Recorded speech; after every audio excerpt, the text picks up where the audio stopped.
तोड़ा गया है और शेर को उल्टा जमीन में गाड़ दिया गया है। और शेर किस पर खड़ा होता है? कमल पर खड़ा हुआ ब्राह्मण कौन थे? यही चित्पावन ब्राह्मण थे। और हमारे 500 लोगों ने उन चित्पावन ब्राह्मणों को बोटी बोटी करके मारा था। उसमें ब्राह्मणों को चंदा देने का जिक्र है, मगर राम मंदिर होने का कोई जिक्र नहीं है। इसका मतलब है 1103 में राम मंदिर में ब्राह्मणों ने क्या किया? जिसने बौद्ध धर्म को बचाने का काम किया उसी को ब्राह्मणों ने गद्दार घोषित कर दिया। राम मंदिर है, मगर उसने लिख दिया है कि वहाँ बुद्ध धर्मीय लोग रहते हैं, बुद्ध की धरती से आया हूँ। और भारत में आते हैं तो पंडित जी उसको ऐसा हाथ हिलाओ, वैसा हाथ हिलाओ, ऐसी मुंडी हिलाओ, वैसा वो आज कर रहे हैं। इस जगह के चारों कोनों में आज भी सम्राट अशोक के 4 स्तूप है।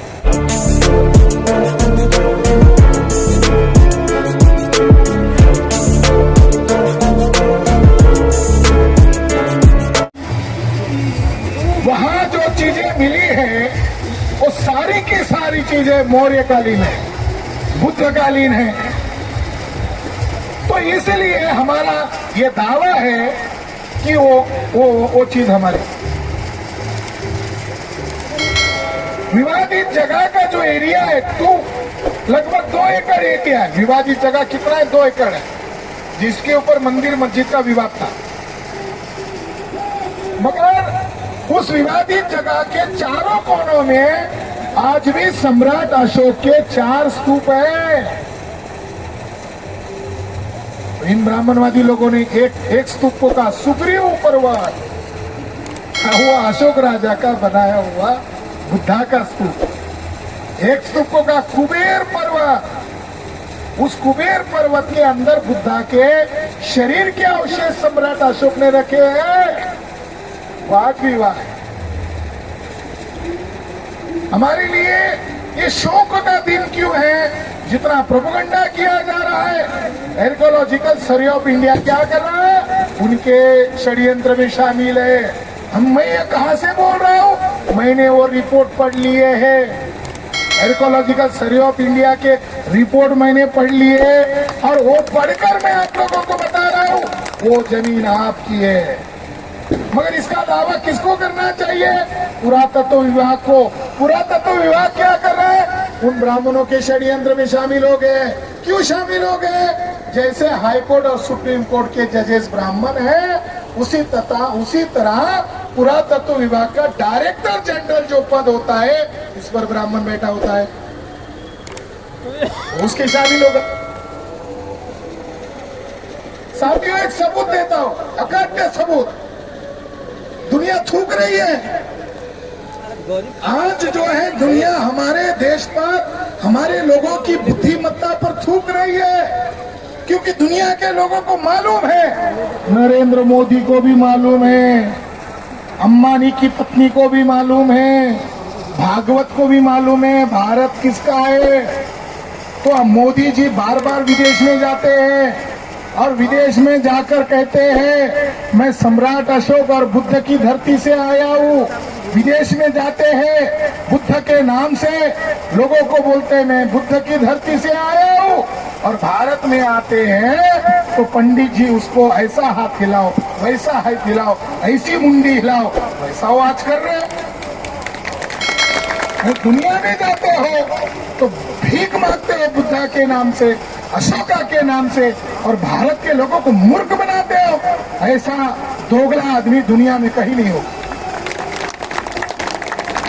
यानी अपने ही देश का नाम दुनिया में बता रहा है मैं अशोका से, बुद्धा के धरती से आया हूं, और भारत में उल्टा कर रहा है, उसको ही मिटाने का काम कर रहा है। अंबानी की बीवी, मुकेश अंबानी की बीवी जब फॉरेन में गई तो उसने कहा मैं बुद्धा लैंड से आई हूँ, मैं बुद्धा की धरती से आई हूँ, क्योंकि उसको धंधा कर, उसको बिजनेस चलाना है तो बौद्ध राष्ट्र किस आधार पर समर्थन देंगे। मगर आज क्या कर रहे हैं साथियों? दुनिया के लोगों को सब कुछ मालूम है। इसका आधार क्या है? 4वीं शताब्दी में एक भिक्खु चाइना से आया था, उसका नाम था फाइयान।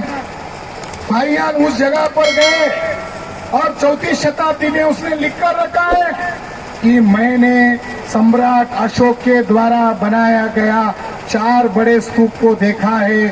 वहां पर इतने इतने हजार की संख्या में विहार है, वहां पर इतने इतने भिक्षु रहते हैं, वो लिख के रखा हुआ है। अगर वहां राम मंदिर होता तो लिख देता राम मंदिर है, मगर उसने लिख दिया है कि वहां बुद्ध धर्मीय लोग रहते हैं। 7वीं शताब्दी में युवन संघ आए। ये जानकारी हमारे लोगों को क्यों नहीं है? क्योंकि ये जानकारी लेने के लिए आर्कियोलॉजी डिपार्टमेंट में एडमिशन लेना पड़ता है, हिस्ट्री में एडमिशन लेना पड़ता है। ब्राह्मण लोगों को ये सब मालूम है कि इनके साथ ही सारे सबूत है, मगर हमारे लोगों का शिक्षा का स्तर केवल पेट भरने तक है। हमारे लोग शिक्षा को लड़ाई का हथियार नहीं बना रहे। जैसे मैं मेरी पढ़ाई का हथियार मेरा पेट पालने के लिए नहीं कर रहा हूं, मैं हमारे लोगों को जगाने के लिए कर रहा हूं। हम जो बोलते हैं आधार सबूत और तथ्य के आधार पर बोल रहे हैं। 7वीं शताब्दी में भारत के राजा का नाम था हर्षवर्धन। हर्षवर्धन के समय में दूसरा एक भिक्षु चाइना से आया, उसका नाम है युवन संघ। युवन संघ भारत में 21 वर्ष रहा। वो साकेत में गया, उसने जो देखा तो उसने लिख के रखा कि यहाँ पर मुझे अशोक राजा के स्तूप दिखाई दिए। एक स्तूप में बुद्धा की अस्थि रखी हुई है, मैं वहां जाकर वंदन करके आया हूँ। वहां पर 3000 भिक्षु रहते हैं, यानी 7वीं शताब्दी में 3000 भिक्षु साकेत में रहते थे। वहां का स्तूप उसने देखा था और उसने राम मंदिर नहीं देखा था। अगर देखा होता तो लिख के रख देता, नहीं देखा। एक राजा हुआ है जिसका नाम है चंद्रदेव गढ़वाल। राजा चंद्रदेव गढ़वाल, गढ़वाल ये बुद्धिस्ट लोग थे। उसी के खानदान में राजा जयचंद पैदा हुआ और राजा जयचंद इधर आया बोध गया में, और बोध गया को बचाने का आखिरी काम उसने किया।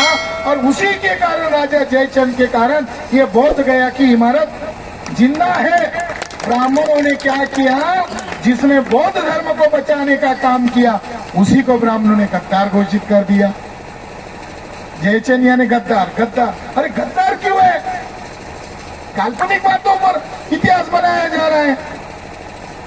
तो राजा जय चंद्रदेव गढ़वाल 1103 ईस्वी सन 1103 में घाघरा और सरयू नदी का संगम तट पर स्नान करने गया और उसने ब्राह्मणों को चंदा दिया और उसने वहां कोई विधि किया होगा, इसलिए ब्राह्मणों को जो दान दिया उसका अभिलेख लिख के रख दिया। और यह अभिलेख ब्राह्मणों को पता नहीं है ऐसा नहीं है, उनको पता है। उस अभिलेख में कहीं पर भी राम मंदिर का कहीं पर जिक्र नहीं है। उसमें ब्राह्मणों को चंदा देने का जिक्र है, मगर राम मंदिर होने का कोई जिक्र नहीं है। इसका मतलब है 1103 में राम मंदिर नहीं था। महाराष्ट्र का एक बड़ा विद्वान हो गया है और जो लोग पढ़ाई करते हैं, एकेडमिक पढ़ाई करते हैं, उस ब्राह्मण को जरूर रेफर करते हैं। उस ब्राह्मण का नाम है आर.डी. भंडारकर। ये पुणे का ब्राह्मण है, चित्पावन ब्राह्मण है। मोहन भागवत की जो जाति है वो चित्पावन ब्राह्मण है, उस जाति का वो ब्राह्मण। कोकणस्थ ब्राह्मण बोलते। पेशवा ब्राह्मण कौन थे? यही चित्पावन ब्राह्मण थे।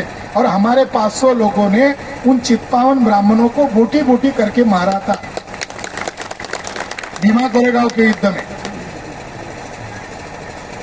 तो वो जो आर.डी. भंडारकर है उसने एक किताब लिखा है 1913 में।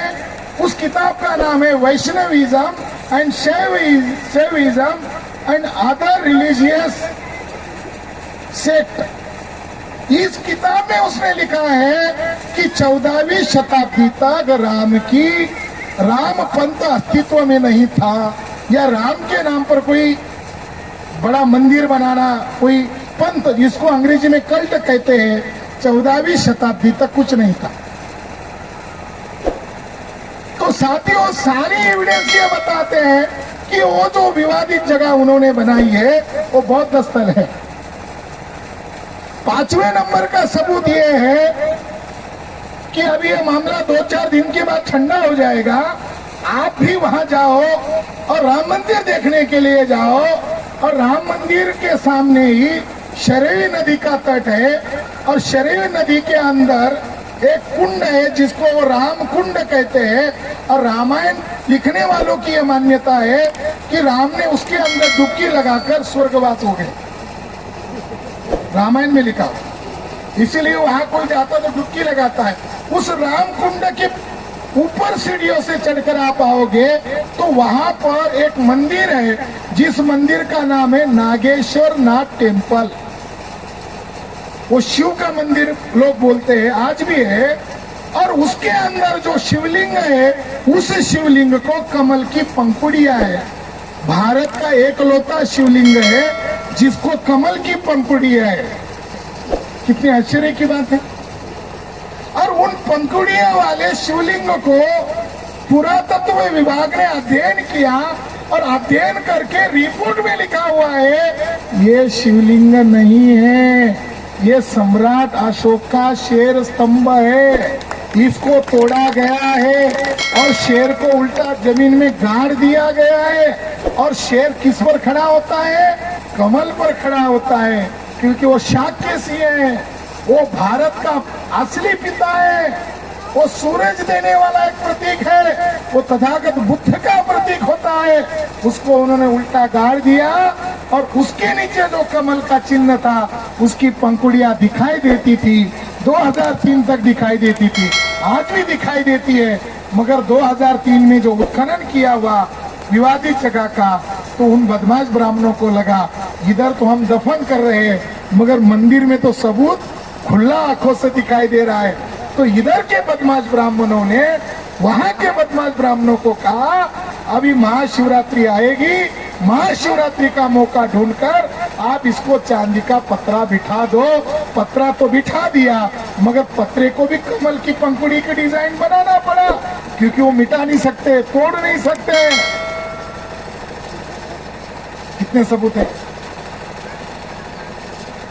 तो इस आधार पर वो जो जगह है वो बौद्ध स्थल है, निर्विवाद रूप से बौद्ध स्थल है। ये बात दुनिया के लोगों को मालूम है, दुनिया के लोग इनके ऊपर थूक रहे हैं, मगर हमारे मूल निवासी भोजन लोगों को मालूम नहीं है। वो हमारा एक जगह को देखो, कितनी आश्चर्य की बात है। लॉकडाउन आ गया, कोरोना महामारी आ गई। जो यूपी बिहार के लोग थे, कोई दिल्ली गए थे, कोई कर्नाटका गए थे, कोई बॉम्बे गए थे। हमारे बिहार के लोग ज्यादा बॉम्बे जाते हैं। तो जब कोरोना लॉकडाउन लगाया, कितने दिन लगा